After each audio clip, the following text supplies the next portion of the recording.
Hello champions, welcome to origin. मेरा नाम Prince Kumar है और आप सभी का ओरिजिन में बहुत बहुत स्वागत है। इस वीडियो लेक्चर के थ्रू हम एक नया चैप्टर शुरू करने जा रहे हैं, class 7 civics chapter number 1 on equality. इस वीडियो लेक्चर के थ्रू हम लोग जो कुछ भी पढ़ेंगे पूरा का पूरा हम लोग ये समझने की कोशिश करेंगे कि आखिर ऑन इक्वालिटी चैप्टर में क्या क्या हमें पढ़ना है। और ऑन इक्वालिटी यानी कि इक्वालिटी जो एक शब्द आपको देखने को मिल रहा होगा, ये इक्वालिटी वर्ड है क्या, इसके बारे में हम लोग डीपली समझेंगे। कुछ स्टोरी भी इसके बारे में पढ़ेंगे, किसी के ऑटोबायोग्राफी के बारे में भी पढ़ेंगे। इन सारे चीज़ों को हम लोग यहाँ पे डिस्कस करेंगे। लेकिन इसके पहले एक छोटा सा इन्फॉर्मेशन आपके लिए ये है कि आपका जो भी वीडियो रिकॉर्ड होगा वो हमारे यहाँ ऑफलाइन कोचिंग में चलता हुआ रहेगा और ये आपके लिए रिकॉर्ड होता हुआ भी रहेगा। तो आप जो वीडियो देखेंगे वो मेनली आपको रिकॉर्डेड वीडियो ही देखने को मिलेगा, जो कि ऑफलाइन प्लस आपके लिए दोनों एक साथ चल रहा होता है। तो ऑफलाइन के बच्चों को ये मेनली प्रॉब्लम रहता है कि सर आप जो कॉन्सेप्ट रहता है वो बोर्ड पे लिखते हैं और उसको डीपली समझा देते हैं, लेकिन आप जो समझाते हैं यदि उसका एक रिटन रूप दे देते यानी कि नोट्स के रूप में यदि कुछ दे देते तो ज़्यादा बेटर होता। ये ऑफलाइन बच्चों का मेनली ये डिमांड होता है। तो ऑफलाइन वालों के डिमांड को नज़र में रखते हुए, आपके डिमांड को भी नज़र में रखते हुए, कहीं ना कहीं आपके मन में भी ये डिमांड होगा कि कॉन्सेप्ट के साथ साथ ये जो आप कॉन्सेप्ट समझा रहे हैं यदि इसका एक रिटन रूप मिल जाए जो कि हर कुछ लिखा हुआ है जो कि आप इसमें पढ़ाएंगे तो वो ज़्यादा बेटर रहेगा। क्योंकि एग्जाम के समय में वो चीज़ आप देख सकते हैं और एग्जाम यदि दे सकते हैं तो ज़्यादा आपके लिए बेटर होता है। तो आपका भी ये डिमांड हो सकता है मेरे हिसाब से कि आपको भी एक नोट्स बिल्कुल चाहिए ही चाहिए मेरे हिसाब से। तो यदि आपको नोट्स चाहिए, हालांकि ऑफलाइन वालों को तो ये सुविधा यहाँ पे है कि इनको ऑफलाइन में व्हाट्सएप ग्रुप के जरिए हम लोग नोट्स को पीडीएफ के रूप में सेंड कर देते हैं और ये लोग अपना प्रिंट आउट या फिर जो लिखना होता है तो अपना करा लेते हैं। आपके लिए ये एक समाधान हम लोग लेके आए हैं ओरिजिन की तरफ से कि आप नोट्स हर एक क्लास के हर एक सब्जेक्ट और हर एक सब्जेक्ट के हर एक चैप्टर को बिल्कुल फ्री ऑफ कॉस्ट की कहीं पे भी आपको एक भी रुपये देने की जरूरत नहीं है। आप ये पूरा का पूरा नोट्स डाउनलोड कर सकते हैं हमारे टेलीग्राम चैनल जो कि है ओरिजिन और लर्निंग स्टेशन। आपको टेलीग्राम पे ये चैनल मिल जाएगा। आप नीचे ऊपर स्क्रॉल करेंगे तो आपको हर एक क्लास का हर एक सब्जेक्ट और हर एक सब्जेक्ट के हर एक चैप्टर का नोट्स डिटेल रूप में आपको, या वो भी एक रिटन रूप में पीडीएफ के फॉर्म में मिल जाएगा। तो मेनली नोट्स में आपको वही देखने को मिलेगा जो चीज़ हम लोग यहाँ पे पढ़ेंगे, और चूंकि नोट्स है तो उसको आप अपने एग्जाम में भी डायरेक्टली यूज कर सकते हैं, वो आपके लिए बेनिफिशियल होगा। तो हम लोग जो यहाँ पढ़ेंगे वो चीज़ आपको नोट्स पे भी मिलेगा।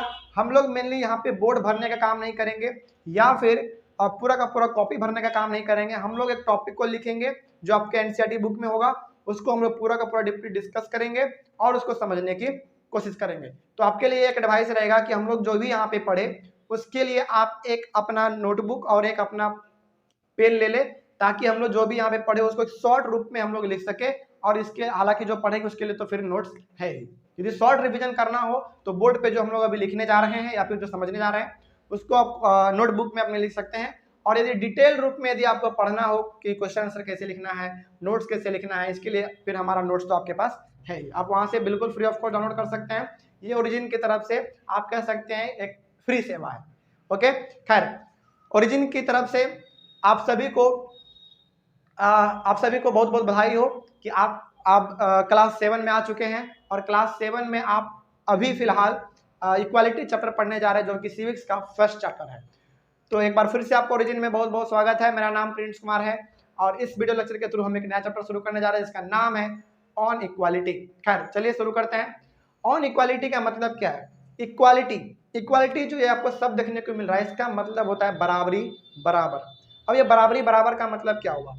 फॉर एग्जाम्पल यदि मान लेते हैं यदि आपके घर में मान लेते हैं कि आपके यदि पेरेंट्स 2 आइसक्रीम लेकर आते हैं और आप हैं भाई बहन 3, सपोज एग्जांपल आप ले सकते हैं। यदि आपके फादर 2 आइसक्रीम लेकर आते हैं और आप टोटल भाई बहन जो वो 3 है और 2 आइसक्रीम है तो आप क्या करेंगे? और चूंकि आप तो शेयर करेंगे नहीं, ये तो आपका नेचर है। खैर यदि आप में ये शेयरिंग वाली नेचर है तो बहुत अच्छी बात है। हालांकि ऐसा जल्दी होता नहीं है कि हमारा कुछ फेवरेट आए और हम उसको किसी के साथ शेयर कर दे, ऐसा होता नहीं है मिल। तो हम लोग क्या करते हैं, हम चूंकि आइसक्रीम तो 2 ही है, यदि पेरेंट्स के हाथ में है तो हो सकते हैं कोई वो डिस्ट्रीब्यूट को ब्रेक करके आपको इक्वली डिस्ट्रीब्यूट कर दे। लेकिन यदि आपके हाथ में है तो आप बिल्कुल भी देना नहीं चाहेंगे, और ये बिल्कुल एक स्वाभाविक सा बात है, आप नहीं देना चाहेंगे। यदि आपके पेरेंट्स में वो हाथ में आइसक्रीम है तो वो चाहेंगे कि मेरे तीनों बच्चों को बराबर बराबर आइसक्रीम मिले, यानी कि इक्वल इक्वल मिले। This is known as equality, यही है हमारा इक्वालिटी। लेकिन यदि वो आपके हाथ में है तो आप बिल्कुल भी देना नहीं चाहेंगे। आपके 2 ही भाई बहन को मिल पाएगा और एक को नहीं मिल पाएगा, जो कि ये इक्वालिटी नहीं है। इसको हम लोग कहते हैं इनइक्वालिटी। खैर, यहाँ पे एक छोटा सा मतलब आपको इक्वालिटी का समझ में आ गया होगा कि आखिर इस चैप्टर में हमें पढ़ना क्या है। लेकिन इस चैप्टर में हमें आइसक्रीम की बात नहीं करनी है, बिस्किट की बात नहीं करनी है। इस चैप्टर में हमें हमारे पास क्या राइट है, हम लोग क्या कर सकते हैं, क्या नहीं कर सकते हैं, क्या बोल सकते हैं, क्या नहीं बोल सकते हैं, हमारे पास इंडिया में क्या राइट है, क्या कुछ कर सकते हैं हम लोग, इस चीज के बारे में हम लोग इसमें पढ़ने जा रहे हैं। तो आइए हम लोग अपना शुरू करते हैं, और मैं ये मान सकता हूं कि आप बिल्कुल इस चीज को नोट करेंगे। खैर, सबसे पहले ऑन इक्वालिटी चैप्टर को पढ़ने से पहले एक छोटा सा कहानी हम लोग डिस्कस करेंगे, और वो कहानी है कांता के बारे में। कांता एक लेडी है जो कि मैरिड हैं, उनका शादी हो चुका है, उनके पास एक अपनी बेटी भी है। याद रखिएगा, ये कहानी आपको ऑन इक्वालिटी चैप्टर समझने में बहुत ही ज़्यादा मदद करने वाली है। तो इस कहानी को बिल्कुल अच्छी तरीके से समझें, ताकि आप बाद में इस स्टोरी को ऑन इक्वालिटी चैप्टर से रिलेट कर पाएंगे। तो सबसे पहला ये जो स्टोरी है हमारा, वो है कांता के बारे में। कांता एक मैरिड वुमेन है जिनका शादी हो चुका है, उसके पास एक बेटी है, और कांता बहुत ही गरीब है। याद रखिएगा, कांता बहुत ही ज्यादा गरीब है, और ये रहती है स्लम एरिया में, यानी कि झुग्गी झोपड़ी में रहती हैं।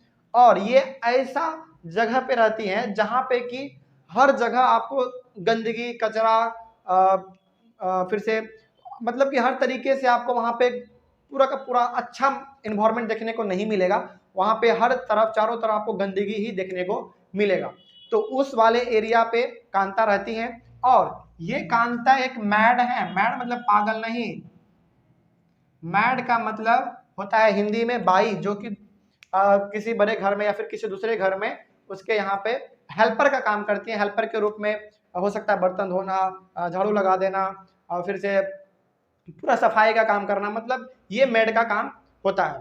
खैर, तो सबसे पहला कांता एक मैरिड वुमन है, उनके पास एक बेटी है, वो बहुत ही गरीब हैं, और वो बहुत ही गंदगी वाले एरिया में रहती हैं।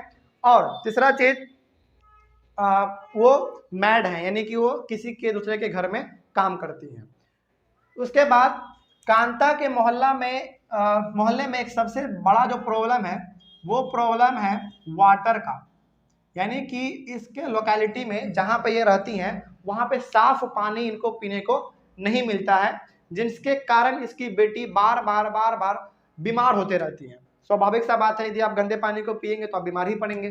तो कांता की जो बेटी है वो बार बार लगभग अधिकतर समय बीमार ही रहती है, क्योंकि उनको अच्छी तरीके से वहाँ पे साफ सफाई देखने को नहीं मिलता है, अच्छा पानी नहीं मिलता है, अच्छा खाना नहीं मिलता है। गरीब होने के कारण उनका खाना भी नहीं मिल पाता होगा, इसके कारण उसकी बेटी हमेशा लगभग बीमार रहती हैं।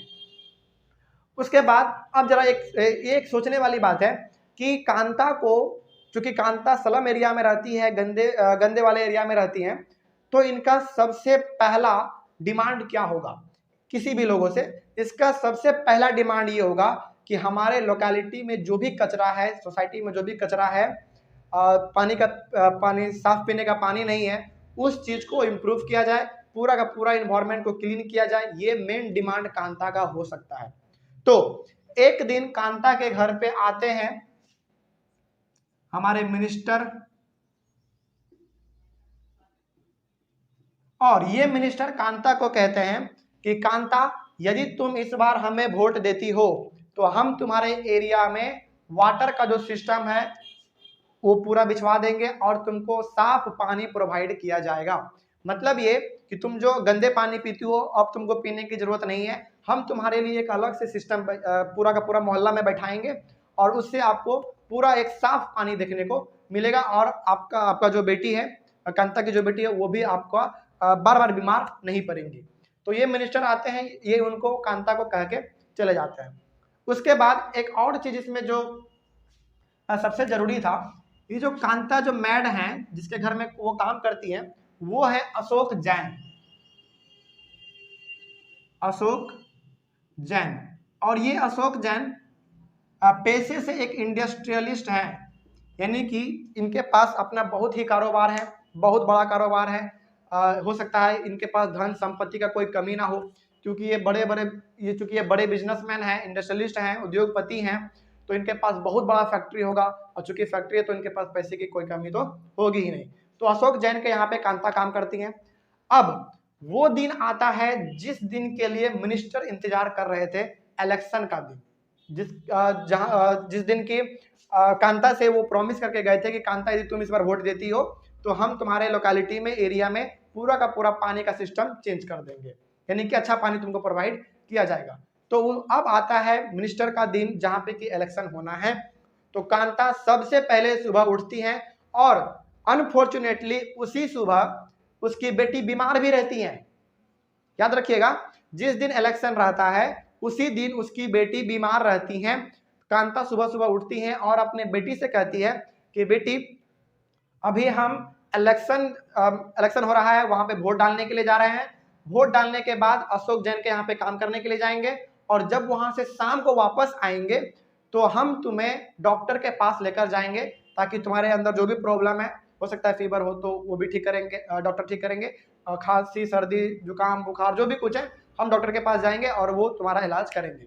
ये कांता सुबह सुबह अपनी बेटी से प्रॉमिस करके निकलते हैं। कांता सबसे पहले पुलिंग बूथ पे जाते हैं। पुलिंग बूथ मतलब वो जहाँ पे कि इलेक्शन डल रहा होता है, वहां पे जाते हैं और कांता उस मिनिस्टर को वोट करती हैं जो कि वादा करके गए हुए थे। उसके बाद वहां से तुरंत कांता चली जाती है अशोक जैन के यहाँ पे काम करने के लिए। काम करने के बाद जब, एक बात और यहाँ पे आपको गौर करने वाली बात यह है कि इलेक्शन जहां पे हो रहा था वहां पे पूरा का पूरा एक बहुत बड़ा लाइन लगा हुआ था लोगों का। तो 3-4 आदमी के बाद, 3-4 लोगों के बाद कांता खड़ी थी, और लास्ट में सबसे अशोक जैन भी खड़े थे। सोचिएगा, इस चीज को कनेक्ट कीजिएगा कि कांता सबसे आगे खड़ी है, 3-4 लोगों के बाद कांता है, उसका नंबर 3-4 लोगों के बाद आने वाला है, और अशोक जैन जिसके यहाँ पे वो काम करती हैं वो भी सबसे पीछे लाइन में लगे हुए हैं। अब यहीं पे आपको इक्वालिटी चैप्टर समझ में आ जाएगा। वोटिंग करने के लिए कांता भी जा रही हैं, वोटिंग करने के लिए अशोक जैन भी जा रहे हैं। लाइन सेम है, कांता आगे आगे खड़ी हैं, अशोक जैन पीछे खड़े हैं। खैर, खड़े होने से कोई मतलब नहीं है, लेकिन सेम लाइन में ही दोनों है ना। एक बात और, कांता बहुत ही गरीब फैमिली से बिलोंग करती हैं, अशोक जैन बहुत ही अमीर फैमिली से बिलोंग करते हैं। अमीर होने के कारण और गरीब होने के कारण दोनों एक ही लाइन में है। ये क्या है? इक्वालिटी है। और यदि ये चीज आपको समझ में आ गया तो ये पूरा चैप्टर समझ में आ जाएगा, इजिली समझ में आ जाएगा। हम केवल यहाँ पे ये कहना चाह रहे हैं, और ये एनसीईआरटी बुक आपसे कहना चाह रहा है कि चाहे वो गरीब हो, चाहे अमीर हो, चाहे वो मैड हो, चाहे वो इंडस्ट्रियलिस्ट हो, बड़े बड़े बिजनेसमैन हो, सारे के सारे बिल्कुल इक्वल हैं। किसी के लिए अलग से लाइन नहीं बनाया जाएगा। जो भी वोट देने के लिए आएंगे, चाहे वो बड़े हो, छोटे हो, गरीब हो, अमीर हो, काले हो, गोरे हो, कोई भी हो, सारा का सारा एक ही लाइन में खड़े रहेंगे, और सभी एक ही लाइन में जाके एक ही जगह पे जहां पे उनको वोट देना होगा वहां पे जाके वोट देंगे। तो ये हमारा इक्वालिटी है। एक ही लाइन में कांता भी खड़ी हैं, एक ही लाइन में अशोक जैन भी खड़े हैं। कांता बहुत गरीब है, अशोक जैन बहुत अमीर है। तो ये जो वोटिंग हम लोग कांता और अशोक जैन करने जा रहे हैं, यहाँ पे हमको इक्वालिटी देखने को मिल रहा है। हो सकता था कि गरीब वालों के लिए अलग लाइन होता, अमीर वालों के लिए अलग लाइन होता, लेकिन ऐसा हमारे कंट्री में नहीं है। इसी को हम लोग कहते हैं इक्वालिटी। तो कांता का स्टोरी ये है कि वो लाइन में खड़ी रहती हैं, और यहाँ से हमको एक इक्वालिटी चैप्टर जो है मेनली उसका मेन मोटिव क्या इक्वालिटी चैप्टर का, ये हमको समझ में आ जाती है। खैर, स्टोरी में आगे बढ़ते हैं। उसके बाद अशोक जैन के घर से कांता काम करके जाती हैं अपने घर। उसके बाद अकॉर्डिंग टू प्रॉमिस, जो अपनी बेटी से प्रॉमिस वो की होती है कि हम तुम्हें शाम में डॉक्टर के यहाँ पे लेकर जाएंगे, डॉक्टर के वहां पे लेकर जाती है कांता अपनी बेटी को। वहां पे कांता को एक अलग ही चीज देखने को मिलता है। यहाँ पे थोड़ा सा रोमांच ये है कि कांता जब हॉस्पिटल में लाइन में खड़ी होती हैं तो वहां पे कोई भी उनको अमीर जैसा आदमी नजर नहीं आता है, अशोक जैन जैसा आदमी नहीं आता है जो कि थोड़ा सा अमीर हो, थोड़ा सा पावरफुल हो, जिसके पास धन संपत्ति ज्यादा हो। मतलब ये कि जिस लाइन में, हॉस्पिटल के लाइन में कांता अपनी बेटी को गोद में लेकर खड़ी है, उस लाइन में हर कोई कांता के जैसा ही दिखने वाला है, कोई भी अमीर जैसा आदमी उसमें नहीं है। अब यहाँ पे आपको क्या देखने को मिला, यहाँ पे आपको इनइक्वालिटी देखने को मिला, और ये प्रैक्टिकल लाइफ में भी आप कभी ना कभी इस चीज को महसूस जरूर किए होंगे। नहीं किए हैं तो आगे जब आप पढ़ेंगे तो आपको ये देखने को मिलेगा कि हमारे सोसाइटी में जो भी बड़े इंसान है, जिसके पास धन संपत्ति पैसा ये सब ज्यादा रहता है, प्रॉपर्टी, उनको प्रायोरिटी सबसे ज्यादा दिया जाता है। उनको लाइन में खड़े होने के बजाय उनको सबसे पहले आगे भेजा जाता है, ताकि सर आप जाइए, आप बड़े हैं, आप पहले वोट कीजिए, या फिर सर आप बड़े हैं, आप सबसे पहले इलाज करवा लीजिए। ये आपको अपने एवरीडे लाइफ में देखने को मिलता होगा। यही चीज कांता अपने स्टोरी में बता रही हैं कि जब मैं लाइन में खड़ी थी तो मुझे कहीं पे भी कोई बड़े आदमी देखने को नहीं मिले, सारे के सारे पहले बाद में भी आ रहे थे तो उनको डॉक्टर पहले देख रहे थे।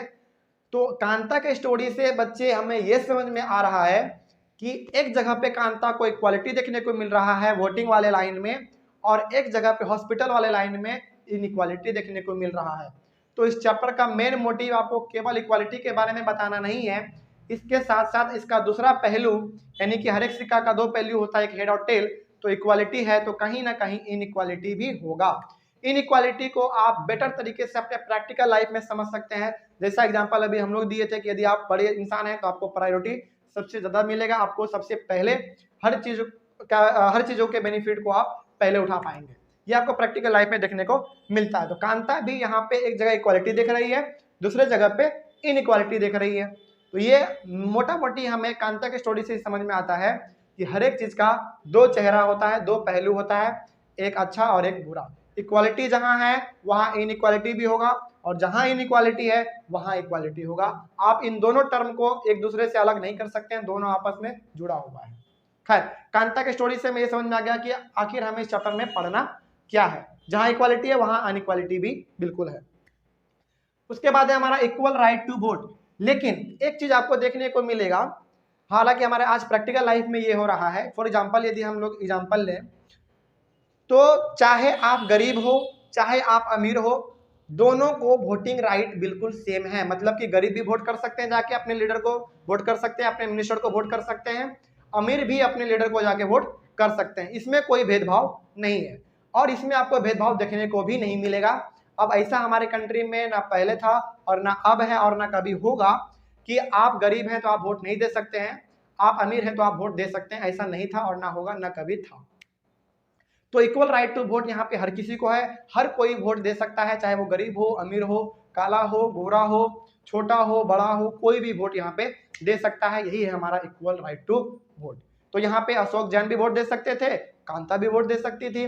दोनों गरीब हैं, एक अमीर है, एक अमीर है तो एक गरीब है, तो दोनों वोट यहाँ पे दे सकते हैं, और इसी को हम लोग कहते हैं इक्वल राइट टू वोट। दोनों वोट कर सकते हैं। खैर, आगे हमारा universal adult franchise. Universal adult franchise, इसमें आपको 3 वर्ड देखने को मिल रहा होगा। पहला universal adult franchise, first, second, third. Universal adult franchise हमें ये राइट देता है कि यदि आप इंडिया में रहते हैं और आप यदि 18 साल के हो चुके हैं, 18 ईयर्स के हो चुके हैं, या फिर आपका उम्र 18 से ज्यादा है, तो आप बिल्कुल अपने लीडर को जाकर वोट दे सकते हैं। इससे कोई फर्क नहीं पड़ता है कि आप गरीब हैं, अमीर हैं, काले हैं, गोरे हैं, छोटे हैं, बड़े हैं, इससे कोई फर्क नहीं पड़ता है। लेकिन यदि आप एक इंडियन सिटीजन हैं, आप भारत में रहते हैं, दूसरी चीज आपका जो एज है वो 18 हो चुका या फिर उससे ज्यादा है, तो आप वोट दे सकते हैं। इससे कोई फर्क नहीं पड़ता कि आप कितने अमीर हैं, कितने गरीब हैं। तो यूनिवर्सल एडल्ट फ्रेंचाइज के लिए कुछ क्राइटेरिया है। सबसे पहला क्राइटेरिया क्या है, आपको इंडियन होना चाहिए। दूसरा चीज, आपका एज जो है वो या तो 18 हो जाए या तो 18 प्लस हो जाए। 18 प्लस दोनों यदि आप हैं तो कोई दिक्कत नहीं है, आप वोट बिल्कुल भी दे सकते हैं। तो यूनिवर्सल एडल्ट फ्रेंचाइज हमें यह बताता है कि यदि आप ये एक इंडियन सिटीजन है, आप भारत में रहते हैं, और यदि आपका एज जो है वो 18 हो चुका है या फिर 18 से ज्यादा हो चुका है, और आपके पास धन संपत्ति कितना है उससे कोई मायने नहीं रखता है, तो आप जाके अपने लीडर को वोट दे सकते हैं, उसी प्रकार से जिस प्रकार कांता और अशोक जैन दे रहे थे। इसमें तो कोई दिक्कत नहीं है। तो यूनिवर्सल एडल्ट फ्रेंचाइज एक हमारा टर्म है जिसको कि पूरी तरीके से आपको अब समझ में आ गया होगा। आगे खैर अपनी स्टोरी में आगे बढ़ते हैं। अब है हमारा इक्वालिटी। इक्वालिटी अभी तुरंत हम लोग समझे हुए हैं, इक्वालिटी अभी तुरंत समझे हुए हैं। कांता के स्टोरी में हमको एक जगह पे इक्वालिटी देखने को मिला, वोटिंग लाइन में। उसके बाद हमारा इक्वल राइट टू वोट में भी हमको इक्वालिटी देखने को मिला। यूनिवर्सल एडल्ट फ्रेंचाइज में वो हर इंसान वोट दे सकता है जो कि इंडियन हो और वो 18 ईयर्स या 18 के ऊपर हो, हर कोई वोट दे सकता है। तो ये इन तीनों में हमको इक्वालिटी समझ में आ गया और यही हमारा ये इक्वालिटी टॉपिक भी खत्म हो गया। तो इक्वालिटी मेनली हमारा ये है कि हर एक इंसान को इक्वल राइट है हर चीज करने का, लेकिन हाँ एक बात हमेशा याद रखें, जहां इक्वालिटी है वहां अनइक्वालिटी भी है।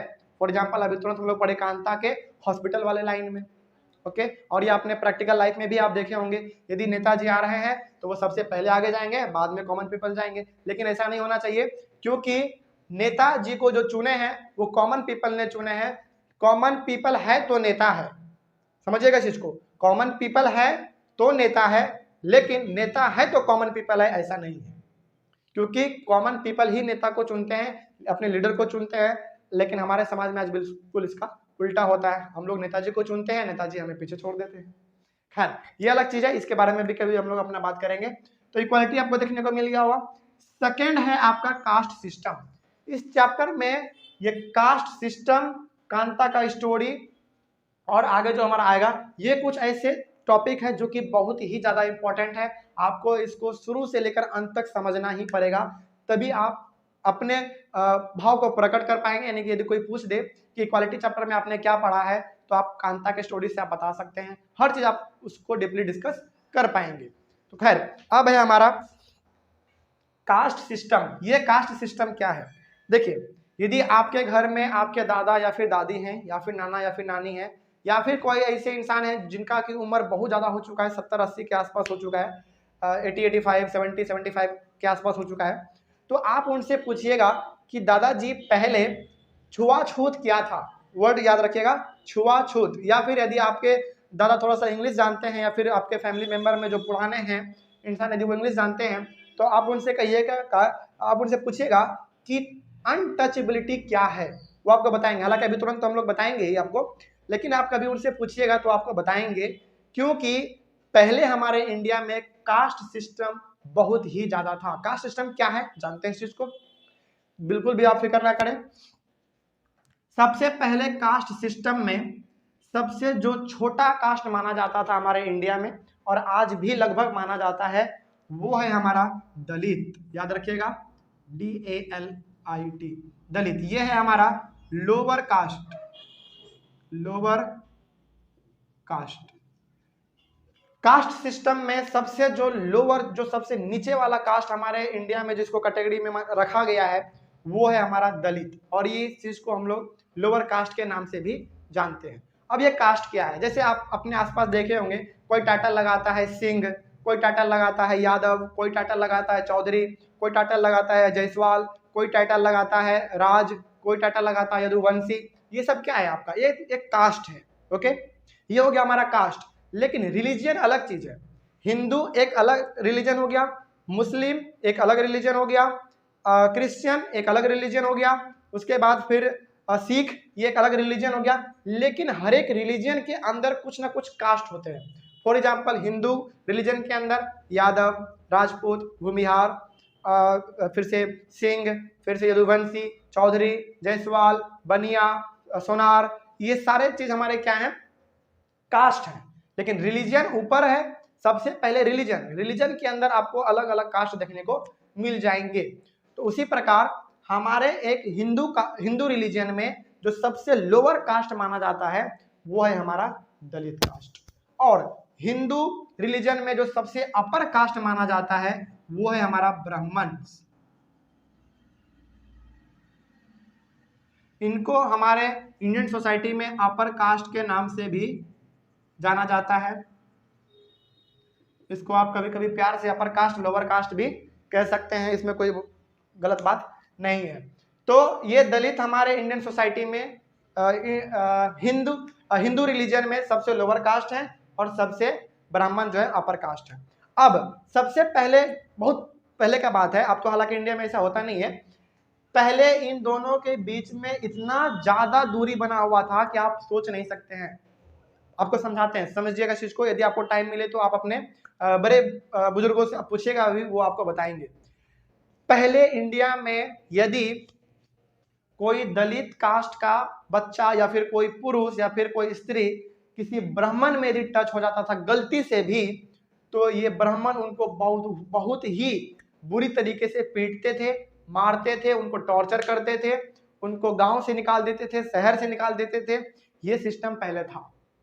और ये ब्राह्मण अपने आप को उस समय पे अपर कास्ट मानते थे और लोग भी उनको अपर कास्ट मानते थे, क्योंकि आज भी हमारे समाज में ब्राह्मण यानी कि पंडित जी का बहुत ही ज्यादा क्रेज है। यदि पंडित जी कहीं पे मिलते हैं तो हम लोग मेनली उनको एक अलग भाव से देखते हैं। अलग भाव से देखने का मतलब ये है कि हम उनको एक रेस्पेक्ट के भाव से देखते हैं, जहाँ पे देखते हैं प्रणाम पंडित जी। पंडित जी को हम लोग मेनली इसलिए रेस्पेक्ट देते हैं क्योंकि हमारे समाज में वो सबसे ज्यादा नॉलेजेबल इंसान जाने जाते हैं, है ना। पूजा कराना, श्राद्ध कराना, जो भी है हमारा संस्कृत के श्लोक उनको बहुत ज्यादा रहते हैं, इसलिए हम लोग उनको मेनली एक रेस्पेक्टेबल इंसान और एक नॉलेजेबल इंसान के रूप में देखते हैं, जिसके कारण हम लोग उसको अपर कास्ट में रखे हुए हैं। तो पहले यह सिस्टम था कि कोई भी दलित यदि इसमें सट गया, गलती से भी टच हो गया, तो ये इनको बहुत ही बुरी तरीके से पीटते थे, बहुत ही गंदे तरीके से टॉर्चर करते थे, कभी कभी गांव से निकाल देते थे, घर जला देना, शहर से निकाल देना, इस प्रकार का सिस्टम उस समय पे था। उसके बाद दलित के लिए अलग कुआं रहेगा, वहां से आप पानी केवल और केवल दलित भर सकते थे, ये सीबी सिस्टम था। दलित के लिए अलग टमटम हुआ करता था, अलग रास्ता हुआ करता था। यदि दलित गलती से भी ब्राह्मण के रास्ते पे आ गए तो ब्राह्मण उनको बहुत ही गंदे तरीके से टॉर्चर करते थे। एक और चीज, यदि ब्राह्मण में ये दलित गलती से टच हो गए तो ब्राह्मण अपने आप को कहते थे कि अब मेरा पूरा का पूरा जो धर्म है वो पूरा का पूरा नष्ट हो गया, ये अपने आप को अपवित्र मान लेते थे। ये सिस्टम पहले था, कोई दिक्कत नहीं आता समझने में। उसके बाद ब्राह्मण को हालांकि शुरू से ही प्रायोरिटी दिया गया है, तो ये अपने आप को अपर कास्ट मानते हैं और ये अपने आप को लोअर कास्ट मानते हैं। लेकिन आज बहुत हद तक ये सिचुएशन बदल चुका है। बदल चुका इसलिए है क्योंकि इंडिया धीरे धीरे आगे बढ़ रहा है और इंडिया में बहुत हद तक लगभग 99% तक कास्ट सिस्टम आज खत्म हो चुका है। हाँ, 1% अभी भी है, याद रखिएगा, हम 100% नहीं कह रहे, 1% अभी भी है। कहीं ना कहीं कास्ट सिस्टम अभी भी आपको देखने को जरूर मिलता होगा। तो हालांकि कास्ट सिस्टम आपको सबसे ज्यादा यदि कहीं पे देखने को मिलेगा तो वो आपको देखने को मिलेगा रूरल एरिया में, गांवों में। रूरल एरिया में आपको कास्ट सिस्टम बहुत ज्यादा देखने को मिलेगा, क्योंकि वहां पे कोई भी इंसान किसी छोटे कास्ट से सटना भी पसंद नहीं करते हैं। पसंद आ गया। उसके बाद अर्बन एरिया में यानी कि शहर वाले एरिया में, रूरल एरिया यानी कि गांव वाले जगह और अर्बन एरिया यानी कि हमारे शहर वाले जगह में, शहर में आपको मेनली कास्ट सिस्टम उतना देखने को नहीं मिलता है। यदि फॉर एग्जांपल मान लीजिए यदि आप किसी अपार्टमेंट में रहते हैं तो आपको ये भी नहीं मालूम होगा कि हमारे बगल में भी कोई रहता है, यानी कि हमारे बगल में किस कास्ट के लोग रह रहे हैं ये भी आपको मालूम नहीं है, उसका नाम भी आपको मालूम नहीं है। मान लीजिए यदि आप कहीं पे पढ़ रहे हैं और यदि आप किसी बच्चे से कहीं पे यदि मिल गए तो आप उनसे एक बार, हालांकि यदि कभी आप मिलिएगा तो हाल चाल पूछना तो चलता रहता है, और मान लीजिए कि आप बाद में जान गए कि वो भी इंसान यहीं पे रह रहा है, तो तब जाके आपको कहीं ना कहीं मालूम होता है कि अच्छा ये भी इंसान यहीं पे रहता है। तो आपको शहर में मेनली कास्ट सिस्टम देखने को उतना नहीं मिलता है, क्योंकि शहर में किसी को भी किसी से मतलब नहीं रहता है। लेकिन गांव में कास्ट सिस्टम आपको बहुत ही ज्यादा देखने को मिलेगा। वहां पे इंसान इस चीजों को, कास्ट सिस्टम को बहुत ही ज्यादा फॉलो करते हैं। हालांकि आज बहुत हद तक खत्म हो चुका है, लेकिन शहरों में आपको कास्ट सिस्टम उतना देखने को नहीं मिलेगा। शहर में तो लोग ये भी नहीं जानते कि हमारे जस्ट ऊपर वाले फ्लोर पे कौन रह रहा है, तो कास्ट सिस्टम कहाँ से मालूम होगा। तो खैर गांव में हमको ज्यादा देखने को मिलता है, शहरों में देखने को कम मिलता है ये हमारा कास्ट सिस्टम। अब यदि कास्ट सिस्टम को थोड़ा सा बेटर तरीके से समझना हो तो इसके लिए हम लोग अभी स्टोरी पढ़ेंगे, story of Om Prakash Valmiki. Story of Om Prakash Valmiki, ये आपके एनसीईआरटी बुक में आपको मिल जाएगा। ओम प्रकाश वाल्मीकि, ये जो आप नाम देख रहे हैं, ये एक पोएट थे, कवि थे। ये कविता लिखा करते थे, मेनली ये कवि थे और इन्होंने अपना एक ऑटोबायोग्राफी लिखा था जिसका नाम था जूठन। जूठन का मतलब होता है जूठा, आप जानते होंगे जूठन का मतलब जूठा। तो ओम प्रकाश वाल्मीकि एक कवि थे और इन्होंने अपना एक ऑटोबायोग्राफी लिखा होगा। अच्छा, ऑटोबायोग्राफी और बायोग्राफी में बच्चों को बहुत प्रॉब्लम होता है ना। सबसे पहली बात, बायोग्राफी वो होता है जो किसी दूसरे इंसान के बारे में लिखा होता है, याद रखिएगा। ऑटोबायोग्राफी हमारा वो होता है जो कि कोई दूसरा इंसान किसी दूसरे इंसान के बारे में लिखता है, तो वो हो गया हमारा बायोग्राफी हो गया वो हमारा। लेकिन ऑटोबायोग्राफी हमारा वो होता है जो एक इंसान अपने ही बारे में लिखता है, तो वो हो गया हमारा ऑटोबायोग्राफी। ऑटो का मतलब होता है अपना। तो बायोग्राफी और ऑटोबायोग्राफी में कोई दिक्कत नहीं। बायोग्राफी हमारा वो होता है जो एक इंसान दूसरे इंसान के बारे में लिखता है, लेकिन ऑटोबायोग्राफी हमारा वो होता है जो एक इंसान अपने ही बारे में लिखता है, कोई दिक्कत नहीं। उसके बाद तो ओम प्रकाश वाल्मीकि ने अपना एक बायोग्राफी लिखा है जिसका नाम है जूठन। इस बुक में उन्होंने अपने जीवन के बारे में बताया है। हालांकि ये जो हमारे ओम प्रकाश वाल्मीकि जी हैं, ये हमारे बिलोंग करते थे दलित कास्ट से ये बिलोंग करते थे। और दलित कास्ट में रहते हुए ओम प्रकाश वाल्मीकि जी ने क्या कुछ एक्सपीरियंस किया, उनको क्या क्या परेशानियों का सामना करना पड़ा, ये उन्होंने अपने बुक जूठन में मेंशन किया है। और इसके बारे में अभी हम लोग पढ़ेंगे। क्यों इसलिए पढ़ रहे हैं, क्योंकि आपको एनसीईआरटी में ये दिया हुआ है, और यदि आप ये समझ लेते हैं इनकी स्टोरी को, तो आपको कास्ट सिस्टम पूरा का पूरा समझ में आ जाएगा। शुरू करते हैं इनके ऑटोबायोग्राफी में। ओम प्रकाश वाल्मीकि जी अपने जूठन ऑटोबायोग्राफी में लिखते हैं कि जब मैं छोटा था, जब मैं क्लास 4 में था, तो उस समय पे मुझे क्लास में पानी पीने तक का भी इजाजत नहीं था। सबसे पहली बात, जब वो क्लास 4 में थे उनको क्लास में पानी पीने का भी इजाजत नहीं था, क्योंकि बच्चों का और दूसरे बच्चों का और टीचर का ये मानना था कि यदि ये स्कूल में पानी पिएगा तो वो पानी गंदा हो जाएगा। यही हमारा मेन रीजन था। उसके बाद फिर वाल्मीकि जी बताते हैं कि जब वो स्कूल में पढ़ने के लिए आते थे तो क्लास टीचर उनको सबसे पीछे बैठाते थे। यदि पीछे जगह नहीं रहा तो ओम प्रकाश वाल्मीकि जी को नीचे ही बैठकर पढ़ना पड़ता था। अब बहुत बार ऐसा होता होगा, आप जरा सोच के देखिए।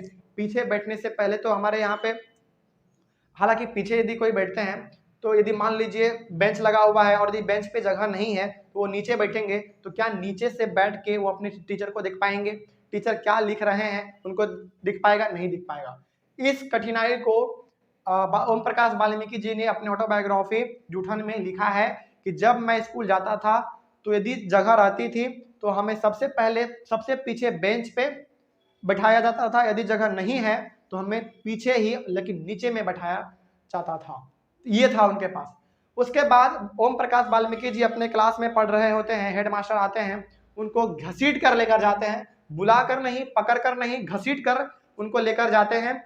और ओम प्रकाश वाल्मीकि जी उस समय क्लास 4 में थे, तो क्लास 4 के बच्चों का क्या एज हो सकता है, आप जरा सोच सकते हैं कितना, लगभग 7 से 8 साल या फिर 8 से 9 साल के आसपास उनका एज लगभग रहता है। तो उस एज में ओम प्रकाश वाल्मीकि जी को उनके हेडमास्टर पकड़ के लेकर जाते हैं और हेडमास्टर उनको कहते हैं कि तुम पूरा का पूरा स्कूल के प्लेग्राउंड में झाड़ू लगाओगे, पहली बात ये, साफ सफाई करोगे, और पूरा का पूरा प्लेग्राउंड साफ होने के बाद हर एक क्लास को जाकर साफ भी करोगे, हर एक खिड़की को जाकर साफ करोगे, यानी कि पूरा का पूरा स्कूल प्लस प्लेग्राउंड हर चीज को आपको साफ करना है। तो ओम प्रकाश वाल्मीकि जी चूंकि हेडमास्टर कह रहे हैं तो उनको मानना पड़ेगा। और उसके बाद चूंकि वो दलित कास्ट से भी बिलोंग करते हैं, इसके भाव से भी उनको ये मानना पड़ेगा। तो ओम प्रकाश वाल्मीकि जी पूरा का पूरा सफाई करने में जुट गए। और ओम प्रकाश वाल्मीकि जी अपने बुक में लिखे हैं कि जब मैं सफाई कर रहा था तो उस दौरान मेरे पूरे शरीर पे धूल लगा हुआ था, मेरा पूरा शरीर धूल से लिपटा हुआ था, कहीं पे भी मेरा स्किन नहीं दिख रहा था, हर जगह मेरे ऊपर धूल ही धूल नजर आ रहा था, और मेरे अंदर बहुत ज्यादा धूल का कण चला गया था, यानी कि मेरे अंदर धूल का जो गंध रहता है वो बहुत ज्यादा अंदर चला गया था, जिसके कारण मेरे को सांस लेने में प्रॉब्लम हो रही थी। ये ओम प्रकाश वाल्मीकि जी ने अपने बुक में लिखा है। ओम प्रकाश वाल्मीकि जी को ये 2 से 3 दिन लगातार करना पड़ा, साफ सफाई का काम लगातार करना पड़ा। लेकिन एक दिन क्या हुआ, एक दिन ओम प्रकाश वाल्मीकि जी के पिताजी स्कूल के बगल से ही गुजर रहे थे, तो उन्होंने ओम प्रकाश वाल्मीकि जी को झाड़ू लगाते हुए स्कूल में देख लिए। तो वो स्कूल के अंदर आए ओम प्रकाश वाल्मीकि जी के पिताजी, और वो अपने बेटे से पूछते हैं कि बेटा बात क्या है, तुम झाड़ू क्यों लगा रहे हो, तुम्हारा ये पूरा शरीर गंदा कैसे है। तो ओम प्रकाश वाल्मीकि जी पूरा का पूरा कहानी अपने पिताजी को बताएं, और कहानी सुनने के बाद ओम प्रकाश वाल्मीकि जी को गुस्सा आ गया। गुस्सा आने के बाद वो हेडमास्टर के पास गए। हेडमास्टर को उन्होंने थोड़ा बहुत गाली भी दिया और उनको डराया धमकाया भी इस प्रकार का, और फिर वहां से वो चले गए। तो आप यहाँ पे देख सकते हैं एक और चीज ओम प्रकाश वाल्मीकि जी अपने बुक में लिखे हैं कि जब मैं झाड़ू लगा रहा था, जब मैं साफ सफाई कर रहा था, तो बाकी बच्चे क्लास में जो बैठे हुए थे वो मुझ पे हंस रहे थे। दूसरी चीज, प्रिंसिपल जो हेडमास्टर थे वो क्लासरूम से बैठ के खिड़की से मेरे को झांक रहे थे कि मैं साफ सफाई कर रहा हूं कि नहीं कर रहा हूं। और क्लास 4 में जब वाल्मीकि जी थे तो उनको क्लास में पानी पीने का भी इजाजत नहीं था, क्योंकि उनका यह मानना था कि यदि ये क्लास में पानी पिएगा तो ये पानी गंदा हो जाएगा। अब जरा आप सोच के देखिए कि उस समय ओम प्रकाश वाल्मीकि जी को क्या कुछ सहने को पड़ा होगा। उसके बाद भी वो जाके इंडिया के बहुत ही फेमस पोएट बनते हैं। तो इनके स्ट्रगल को आप समझ पा रहे होंगे। अच्छी तरीके से ये पढ़ नहीं पाते थे, इनको समाज में हर तरीके से टॉर्चर किया जाता था, लेकिन इतना कुछ करने के बावजूद भी ओम प्रकाश वाल्मीकि जी ने अपने हौसले को नहीं खोया, और बाद में वो जाकर इंडिया के मशहूर कवियों में से एक कवि बने। आप यहाँ से ओम प्रकाश वाल्मीकि जी से कास्ट सिस्टम को भी समझ सकते हैं, इनसे आप मोटिवेट भी हो सकते हैं, इनको आप अपना आइडियल पर्सन भी मान सकते हैं, और इनसे आप बहुत कुछ सीख सकते हैं। किस प्रकार से प्रॉब्लम में रहकर प्रॉब्लम को प्रॉब्लम ना समझकर किस प्रकार आगे बढ़ा जाता है, ये आपको यदि समझना हो तो ओम प्रकाश वाल्मीकि जी से समझिए। बात समझ में आ रहा है? ये हो गया हमारा कास्ट सिस्टम का पूरा एक स्टोरी, जिसके बारे में हम लोग ओम प्रकाश वाल्मीकि जी के बारे में पढ़े, और ओम प्रकाश वाल्मीकि जी ने क्या कुछ अपने स्कूल के दौरान, अपने बचपन के दौरान दलित कास्ट में पैदा होने के कारण उन्होंने जो कुछ भी सहा, इसके बारे में इन्होंने अपने बुक जूठन में जिक्र किया है। यदि आपको कभी टाइम मिले तो आप इनके बुक को जरूर पढ़ें। मैं रेकमेंड करूंगा आपको कि इसके बुक को आप जरूर पढ़ें, क्योंकि आपको इससे बहुत कुछ सीखने को मिलेगा। ये था हमारा कास्ट सिस्टम। उसके बाद एक कास्ट सिस्टम का और कहानी है, मिस्टर एंड मिसेज अंसारी। आप देख रहे हैं, सबसे पहला तो दलित, क्योंकि हमारे ओम प्रकाश वाल्मीकि जी दलित कास्ट से बिलोंग करते थे, तो उनको उतना ज्यादा सुख सुविधा नहीं मिलता था। लेकिन यदि कोई ब्राह्मण का बच्चा उस समय क्लास में जाता तो उनको सबसे पहले आगे बैठाया जाता और सबसे पहले बैठाया जाता, क्योंकि उस समय भी और आज भी, आज तो हालांकि सब चीज बदल चुका है, आज सब बराबर हैं, तो उस समय पे ब्राह्मण्स को और ब्राह्मण्स के फैमिली को और उनके बच्चों को बहुत ही ज्यादा प्रायोरिटी दिया जाता था। ये चीज उस समय पे था। कास्ट सिस्टम ये उस समय पे था, यानी कि आप यदि लोअर कास्ट से बिलोंग कर रहे हैं तो आपको उतना ज्यादा सुख सुविधा नहीं मिलेगा, लेकिन यदि आप अपर कास्ट से बिलोंग करते हैं, फॉर एग्जांपल ब्राह्मण से, तो आपको हर चीज का सुविधा देखने को मिलेगा, चाहे वो स्कूल हो, कुआं हो, हर चीज। उस समय पे दलितों के लिए कुआं अलग था, तालाब अलग था, और फिर से टमटम अलग था, उसके बाद फिर आप सड़क अलग था, हर चीज आपके लिए वहां पे अलग था। ये माना जाता था कि यदि आप मेरे में सटेंगे तो मेरा जो धर्म है वो नष्ट हो जाएगा, हम जो है वो अपवित्र हो जाएंगे। इस प्रकार का वहां पे सिस्टम था। अब है हमारा दूसरा स्टोरी कास्ट सिस्टम के बारे में, वो है हमारा मिस्टर एंड मिसेज अंसारी। अब जैसे हम लोग हिंदू कास्ट में अपना लगाते हैं ना, यादव, यदुवंशी, राजपूत, भूमिहार, पंडित, मिश्रा, है ना, ये सब, पटेल, ये सब जो हम लोग अपने हिंदू कास्ट में जो टाइटल लगाते हैं हमारे नाम के बाद में, उसी प्रकार मुस्लिम रिलीजियन में जो टाइटल है वो है हमारा अंसारी। याद रखिएगा, ये मुस्लिम रिलीजन में लगाया जाने वाला एक टाइटल है जिसका नाम है अंसारी। तो एक बार की बात है, मिस्टर एंड मिसेज अंसारी यानी कि दोनों पति पत्नी हैं, एक बार अपने किसी शहर में जाते हैं, वहां पे वो सेटल होना चाहते हैं। सेटल होने के लिए ये एक जो है ना अपार्टमेंट में अपना एक रूम खोजते हैं, रहने के लिए रेंट के रूप में रूम खोजते हैं, ताकि रेंट के रूप में, मतलब मेनली आप वहाँ पे आप मिस्टर एंड मिसेज अंसारी रहेंगे, उसके बदले में जो मकान मालिक होंगे उसको कुछ पैसे पे करेंगे। तो ये बेचारे बहुत सारे अपार्टमेंट में घूमते हैं। सबसे पहला ये जिस अपार्टमेंट में जाते हैं वहां पे गए, वहां के ऑनर को इन्होंने कहा कि देखिए हम दोनों पति पत्नी हैं और हमको यहाँ पे रहने के लिए जगह चाहिए, आपका मतलब कि आपके अपार्टमेंट में एक फ्लोर चाहिए रेंट में। तो मकान मालिक तो राजी हो गए कि ठीक है आप रह सकते हैं, इसमें कोई बड़ी दिक्कत वाली बात नहीं है। लेकिन जब उनसे उनका नाम पूछा गया, जब अंसारी जी से उनका नाम पूछा गया कि आपका नाम क्या है, तो ये अपना नाम बताते हैं और लास्ट में अपना ये टाइटल जोड़ते हैं अंसारी।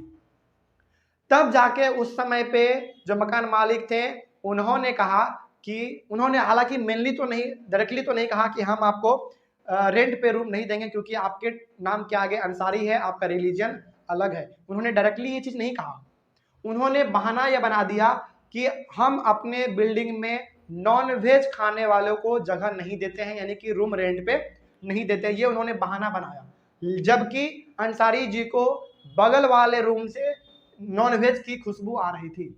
जरा सोचिएगा इस चीज को, अंसारी जी को चाहिए था रूम रेंट पे रहने के लिए, मकान मालिक राजी भी हो गए थे, लेकिन मकान मालिक ने जब इनसे नाम पूछा और जब इन्होंने अपना नाम बताया तो इसके नाम के आगे लगा हुआ था टाइटल अंसारी, जो कि मुस्लिम कम्युनिटी के लोग अपना टाइटल में अंसारी लगाते हैं। तब जाके मकान मालिक डायरेक्टली ना कहा कि इनडायरेक्टली कहते हैं कि हम नॉनवेज खाने वालों को जगह अपने बिल्डिंग में नहीं देते हैं, यानी कि रूम रेंट पे नहीं देते हैं, जबकि अंसारी जी को बगल वाले रूम से नॉनवेज की खुशबू आ रही थी। उसके बाद अंसारी जी वहां से चले गए, उन्होंने बहुत सारे अपार्टमेंट में ढूंढा, लेकिन कहीं पे भी उनको रूम रेंट नहीं मिला। हर जगह मिला लेकिन हर कोई बहाना कर देता था, because of his title Ansari. कोई दिक्कत है समझने में? आई होप आपको ये सब चीज समझ में आ रहा होगा। लास्टली जाके उनको एक जगह पे मिल जाता है और बेचारे जाके वहां पे मिस्टर एंड मिसेज अंसारी जाके सेटल हो जाते हैं। तो आप यहाँ पे ये भी समझ सकते हैं कि कास्ट सिस्टम के बारे में किस प्रकार से हमारे कंट्री में पहले ये सब चीज फॉलो किया जाता था। ये चीज आपको समझ में आ रहा है? तो पहले इस चीजों को बहुत ही ज्यादा प्रायोरिटी दिया जाता था कास्ट सिस्टम को, हालांकि आज ये सब चीज आपको देखने को उतना नहीं मिलता है।